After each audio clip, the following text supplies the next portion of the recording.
இருக்க படம் தான் பராசக்தி.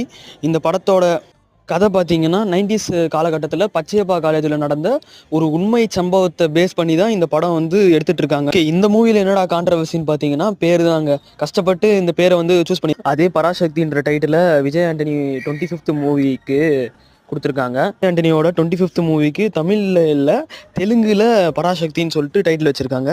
இது சம்மந்தமாக அந்த பட தயாரிப்பாளர்கிட்ட பேசும்போது அவர் வந்து 2024 போன வருஷம் மே மாதத்துலேயே இந்த டைட்டிலை வந்து அவங்க வாங்கிட்டதா படக்குழு வந்து சொல்லியிருக்காங்க. என்னதான் இது தெலுங்கு மூவிஸுக்கு மட்டும்தான் இந்த நேம் இந்த டைட்டிலை வந்து வச்சுருக்காங்க அப்படின்னாலும் இந்த டிசிஷன் ஒரு தாக்கத்தை ஏற்படுத்தி தான் ஆகும். ஆக்டர் அஜித்குமார் நடிப்பில் February 6 அதாவது வர வியாழக்கிழமை ரிலீஸ் ஆக இருக்கும் விடாமுயற்சி மூவிக்கு வந்து ப்ரீ புக்கிங் அதாவது டிக்கெட் புக்கிங் வந்து போயிட்டுருக்கு. தமிழ்நாட்டில் மட்டும் பார்த்தீங்கன்னா 1000 ஸ்க்ரீன்ஸ் வந்து கொடுத்துருக்காங்க.